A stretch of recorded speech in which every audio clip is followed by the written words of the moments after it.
Hello everyone, this is Sukhraj here, and today we are just going to go over a little bit of hypothesis testing, and we're going to see an example of chi-square, and we'll try to understand it in a better way.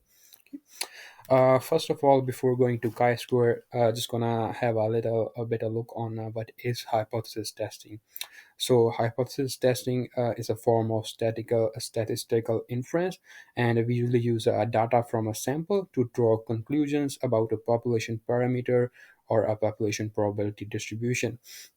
So at the starting, we just make some assumptions, and after the test, we'll know whether those assumptions were true or whether that was not true at all. And moving on with the hypothesis testing, there are a lot of different types of hypothesis testings. There are a lot of tests that we can conduct depending upon the situations. There are z tests, t tests, and there are uh, more tests within that test. But today we are just going to go over a chi-square. So chi-square is specifically applied on some of the situations where we are dealing with the frequencies. So usually where there are given like what were the observed frequencies, and if we have to know like if the observed frequencies were equal to expected frequency and if there are difference between them. So at that case we apply chi-square specifically. All right.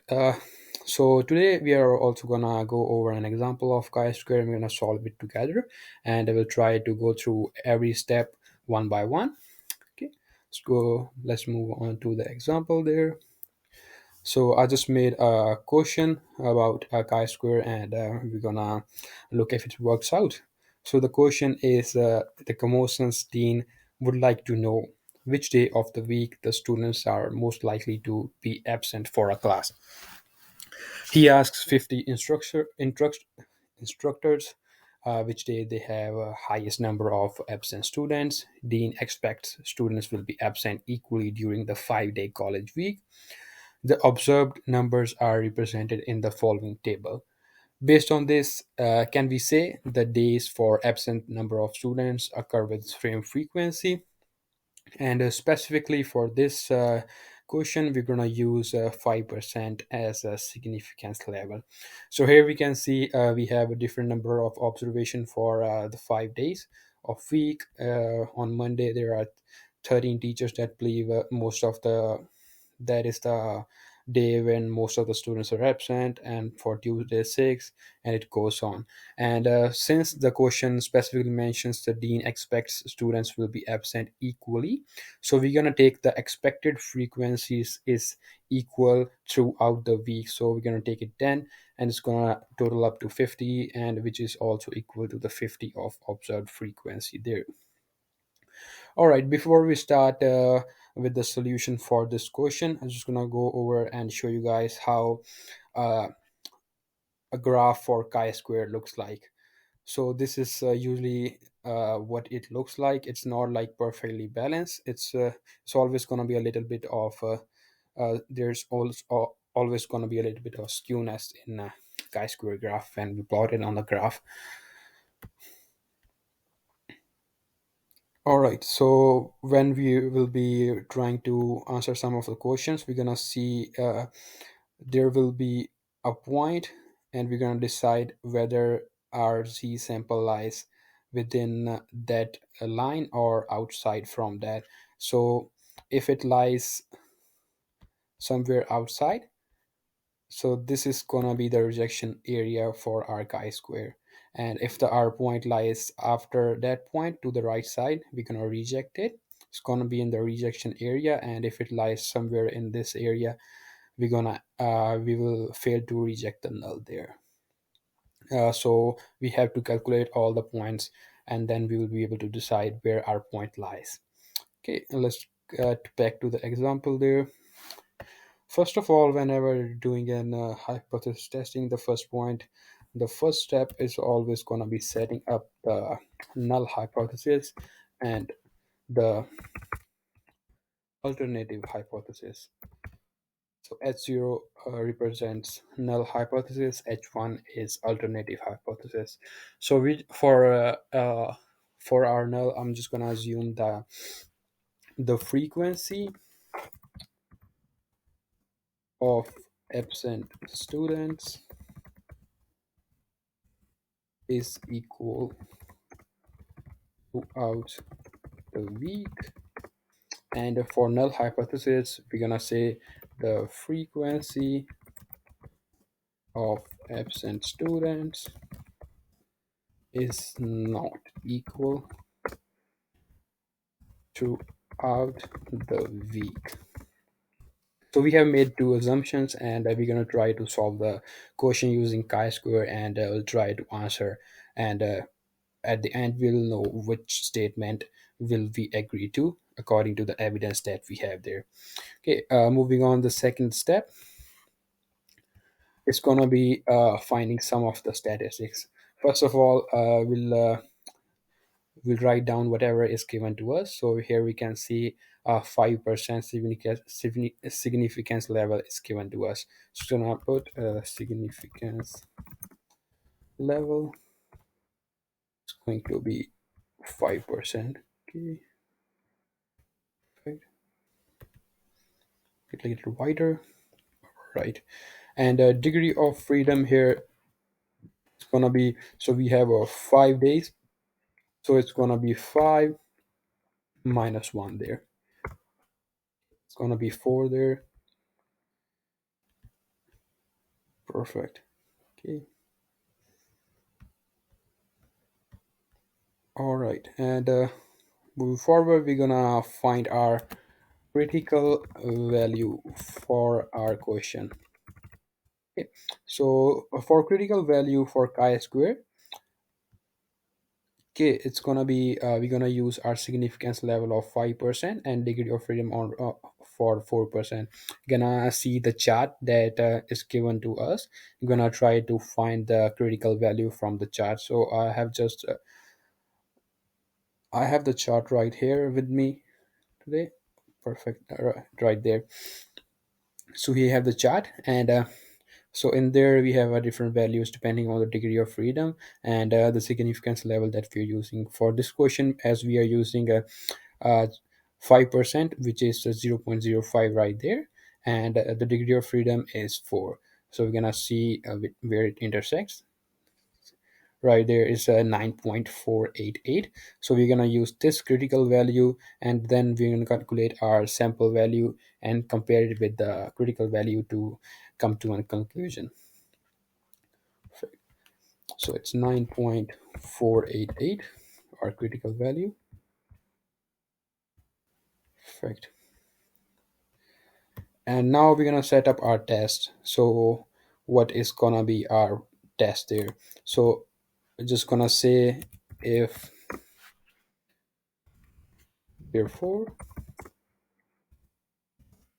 if our sample value, which is gonna be, it's gonna donate our chi with the, it's with x, so it's x power to 2 there. Okay, so that is how we represent chi there. It's in writing it's a little bit of different symbol, but in Excel I'm just gonna try to put it in x there. Okay. If our sample value of chi is greater than 9.488, then we will reject the null. Perfect. And just going back to the graph that we had, I'm just gonna see, just gonna show you how it we landed there. So we have the graph here, right? So this point we have founded it. So this point is 9.488. Okay, and now we're gonna calculate our chi-square. So if our chi-square lies after that point, if it's greater than 9.448, and if it goes to the righter side of that point, then we will reject it. So this is the rejection area here. Okay, and if it's smaller than 9.488, it's gonna lie in somewhere in this section, and this is the acceptance area. So we will fail to reject the null if it's smaller than 9.488. Okay, and it all depends on the point that we're going to calculate in the next step. Okay. All right, so next step here is third. So we're going to calculate our chi-square here. So the chi-square, gonna put the symbols again there, and now we are going to calculate it. So the formula for chi-square is usually v, it's the sum of observed minus expected frequencies, and we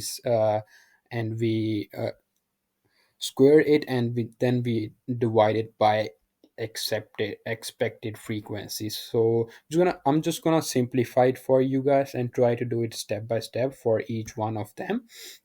So here we're gonna calculate them individually. I'm just gonna put a sign for chi there. Okay, and then we're gonna calculate it. We can just use a formula in Excel. It makes it really simple. Okay, we're just gonna go there. So the formula is observed minus expected, both the brackets, and we put a square there. Sorry, effect, and then we divide it by expected again. Okay, so it's d8. Here's what I found. Perfect. Sorry for the phone there. No. All right. So we got 0.9 there for them, and the value for chi-square is gonna be the sum of all of them here. So we're gonna calculate for each of them, and we're gonna total it there. So I'm just gonna put a formula there to calculate sum of all of them. Okay, so when we find it, we automatically gonna get the sum of them all there. So right now it's just say 0.9, but we're gonna find them all here. Okay, if we can just drag it down, the formula is gonna copy it by itself. It's gonna find a value for each of them there. So the total for our chi-square we get is here is 7. Okay, chi-square comes right there. Perfect. 7. Perfect, and we have our chi-square. We also have our critical value. So now we are at the point where we can make some conclusions from it. So our the value is 7 there. So as we wrote down before, if our sample value is greater than 9.488, we will reject the null. But since it's just 7, so 7 is definitely smaller than 9.488. So when we plot it on the graph, it's gonna lie somewhere around here. Okay, it's gonna be like somewhere here, the 7 point. Okay, it's exactly 7. So there, so it's smaller than 9.448, which lies in acceptance area. So we fail to reject the null, and we're gonna accept the fact. Okay, so we are accepting our first there. So our null, we accept this. Okay, we fail to reject it, and we do not accept this. Okay, so we accept the first term, and which says the frequency of absent students is equal throughout the V. So in the step 4, we just make conclusion, and we're just gonna say uh, from the evidence that we have, we can conclude that the frequency of absent students is equal throughout the week, and we fail to reject the null. So we go with that. So that is how we can calculate different things from when we are given observed frequency and expected frequency, and that's how we can use chi-square. That is gonna be all for today, and I hope you guys got a better understanding of chi-square, and it also enhanced my knowledge as well going back to it. So really grateful for that. The Thanks for your time, and I hope you have a good rest of your day. Thank you.